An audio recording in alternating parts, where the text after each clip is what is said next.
a jazz singer. She was in the band with me. A jazz singer by the name of Patty Austin was looking for backup singers. And I hadn't really sang much, but my friend Esperanza was doing it. She was playing bass for her. And I just thought it sounded like a pretty fun, tour. So I auditioned and somehow got it. I was very excited. And then we ended up touring around a bunch, and I realized I really loved singing as much as I loved writing. And that's when I really started writing more songs. And then I formed a band, and Esperanza was actually the bass player for a couple of years. And when I used to have bass, now I have no bass in my band. I'm a superstar. But then I also,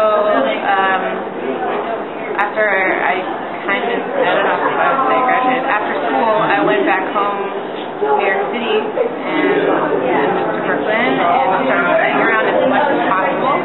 And I would say that's the reason why I have any fans at all, because I had these residencies at the same clubs in the Village, and I would just play every single week, all the time, and I would keep writing and I would keep things fresh for myself and for my fans, and I guess someone started listening. And how did your label find you?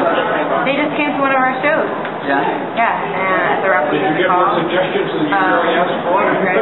liked what they heard, I guess. So. That's awesome. Has your label ever tried to, like, make you conform to something that you're not, push you?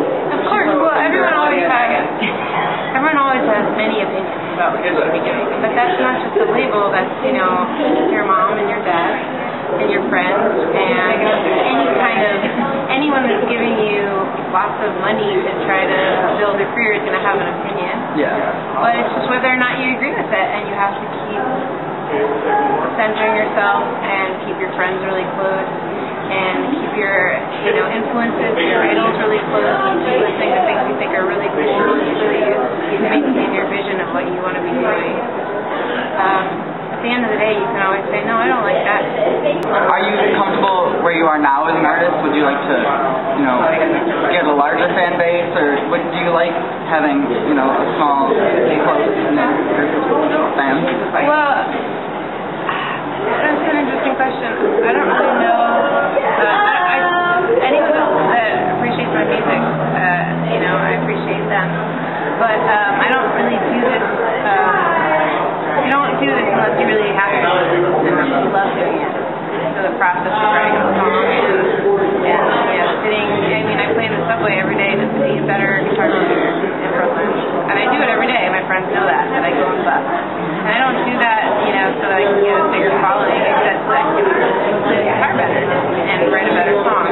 So I just, I'll keep practicing regardless whether or not, other people are digging it. But right now I think I'm lucky enough. People are starting to catch on, and that's awesome. I'll be doing it regardless, though. Yeah. Awesome. Don't have to wonder what they're laughing about. Only matters if you swallow it down. I don't care about what anyone believes. I only care about